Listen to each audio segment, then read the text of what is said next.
Skandar here for the Bishop Buzz, and I'm in Death Valley in this segment of Explore Inyo. I'm here at the Death Valley Visitor Center with Terry Baldino. Correct. Okay.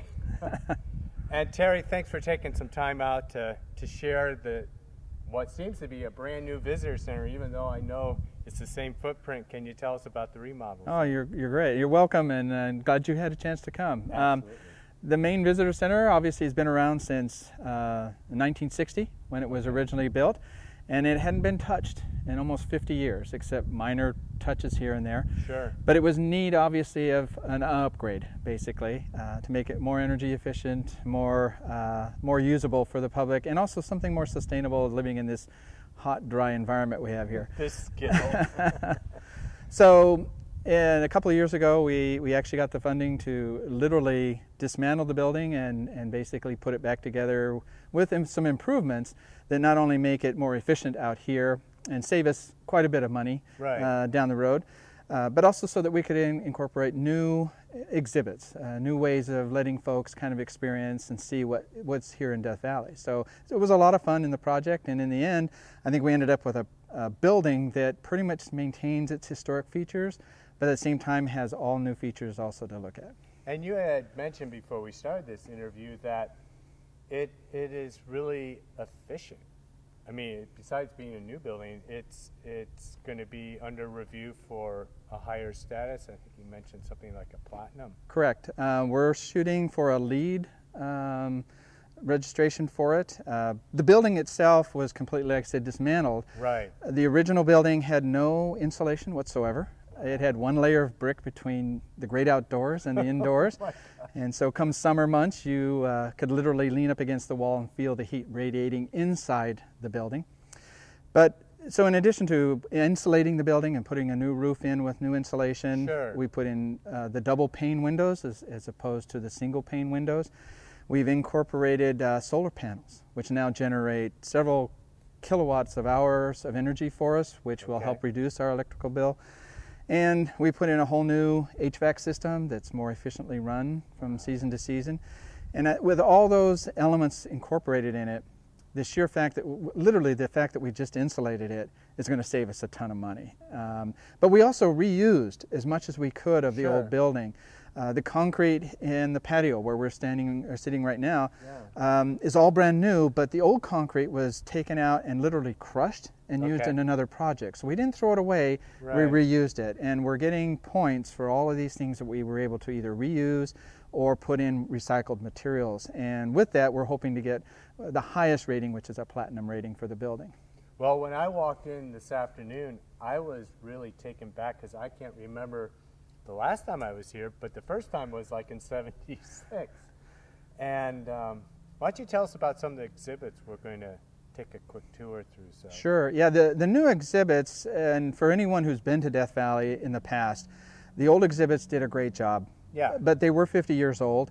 And obviously we've learned a lot about Death Valley in 50 years, so we needed to upgrade and update some of that information.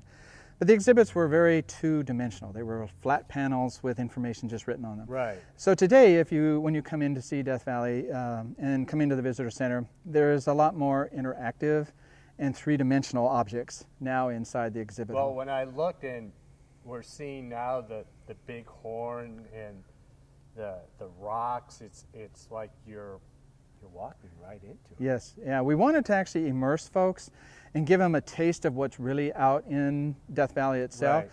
So if we can kind of pique their interest and they come in and they see a full-sized bighorn sheep standing on a cliff, and we tell them, sure, you could see that out there if you go out exploring. And as you go around the corner and they see a sand dune and they see another cliff with ravens and lizards on them, that intrigues folks to want to know what it is. And that's the whole idea behind the new exhibits, having more of that three-dimensional look. Well, and that exploration of no barriers. I mean, folks, there's glued on whatever lizards and stuff, and you can touch them. And there's books to flip. I mean, it's really tactile. It is. Awesome. The few animals that we did have in the old exhibits were behind glass. Sure. So that folks wouldn't touch them because they were stuffed animals, and obviously the fur and everything would be gone after that time. So when we redid this and we knew we wanted animals, we made them out of plaster casting. So they are touchable. Everything is very tactile. So if you want to go and pet the bighorn sheep, not a problem. You can even touch a scorpion. Just remember, this one is not real, and if you see a real one, you may not want to grab it. And tell us a little bit about what I thought was a really interesting exhibit called The Dark Side. Yes, we actually, the other part of Death Valley, everyone knows of its geology, everyone knows of its expansive views during the day. But once the sun goes down, the night sky of Death Valley is truly one of the darkest, most fascinating. And people love to know about the stars, especially if they're coming from an urban area where lighting has really diminished their ability to see the night sky. So to give folks at least an introduction to that, we've created a small alcove to recreate some of that night sky and evening appearance here. So as you go in, it's pretty simple. There are dark skies with beautiful stars. There are actual photographs taken from the sand dunes area. And so it's a real picture of the night sky. But we also have animals that are very tactile that might be out at night. And so the sounds of the animals and the night accompanying with that very dark space, it's very quieting. It's very reassuring in a sense that you can calm down, relax, and take a breath. And we found that as simple as that exhibit turned out to be, it's been one of the more popular. Well, and some of the other exhibits like the flash floods and the geology and the mine exhibit, they're all, I don't know how you would put it, like in your face. I mean, you're like literally you can touch the rock and pull out drawers. I mean, it's... Yes, and the other part of that is a lot of folks have asked us, well, how come this doesn't have a label on it? Or how come this doesn't describe what it is? And part of that other idea of having the exhibits, the design the way they were, is that sense of exploration and discovery.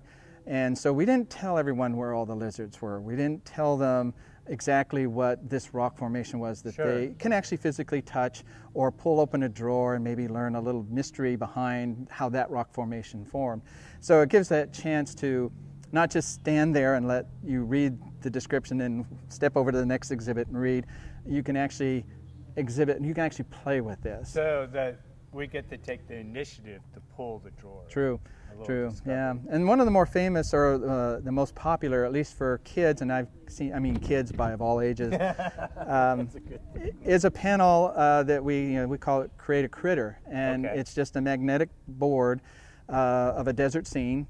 And then there's in a tray magnetic animal parts. And it's amazing the desert critters that people create using different... With wings. Exactly. So it's a lot of fun. And then the Native Americans have an exhibit you said that they helped co-create. Correct. One of the things about Death Valley is we're really the only national park that has designated tribal lands within the boundary of a national park. Wow.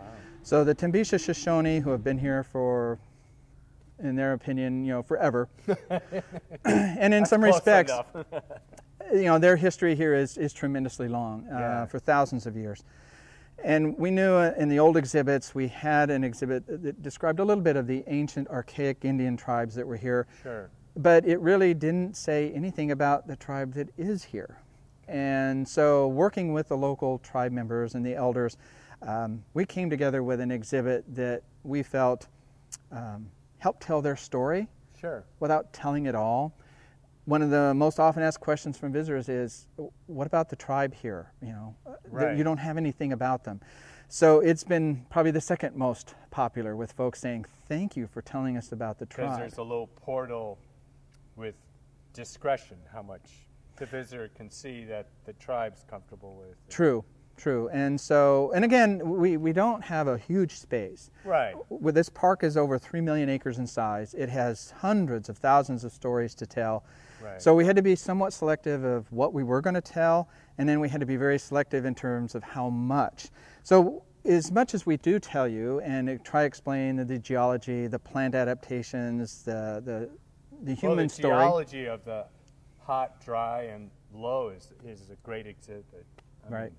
Right.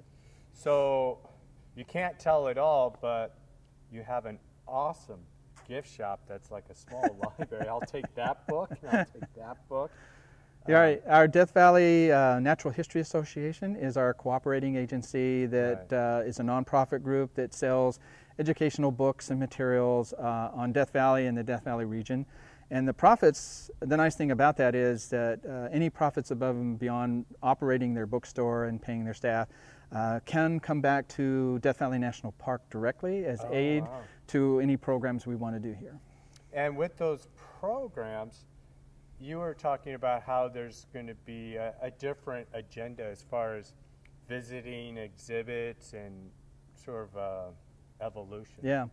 The old visitor center was static enough that we really couldn't utilize the space very efficiently for anything special, like special activities. Sure. The redesign of the building has actually helped us create a space where we can have traveling exhibits that we can change out periodically. We can have art shows. We can even have special presentations by guest lecturers or even music. We've had musical bands here that have played music. Wow. So we're trying to not only provide the traditional ranger programs with patio talks and going out on nature guided walks, but also trying to bring in specialists, researchers, or perhaps cultural resource specialists to give special talks, that kind of thing. We actually have a special program coming up next weekend, which is the January 24th weekend period of a full moon festival.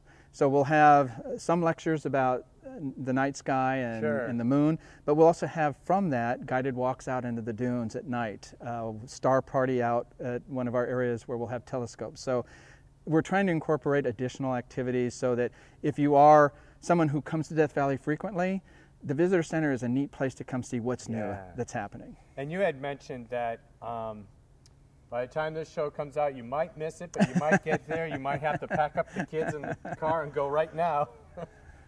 But March 1st and 2nd, you have a Mars Fest, and that sounds really, really neat. Correct. Death Valley is known as an environment that is so extreme that a lot of researchers have used Death Valley as kind of a jumping off point to doing research on Mars.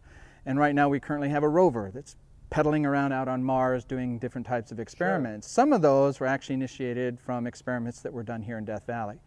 We have been working with NASA and some of the other space research companies to do for us a little bit of festival of activities. So March 1st and 2nd, we'll have researchers from NASA and SETI and some of these other places.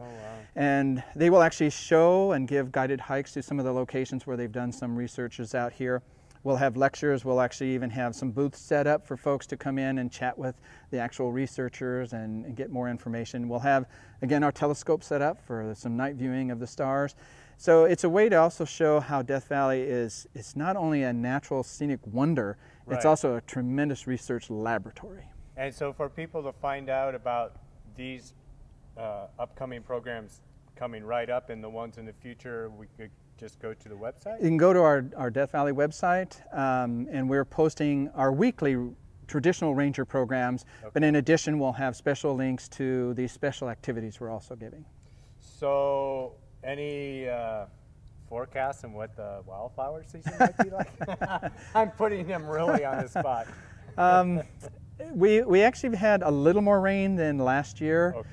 And of course last year was a complete bust with any kind of flowers. I think one showed up and everyone trampled it. So this year, but unless we really start seeing some rain the rest of this winter season before spring, the wildflower season is probably going to be pretty minimal again. So we'll keep our fingers crossed and hope a few sprinkles hit us.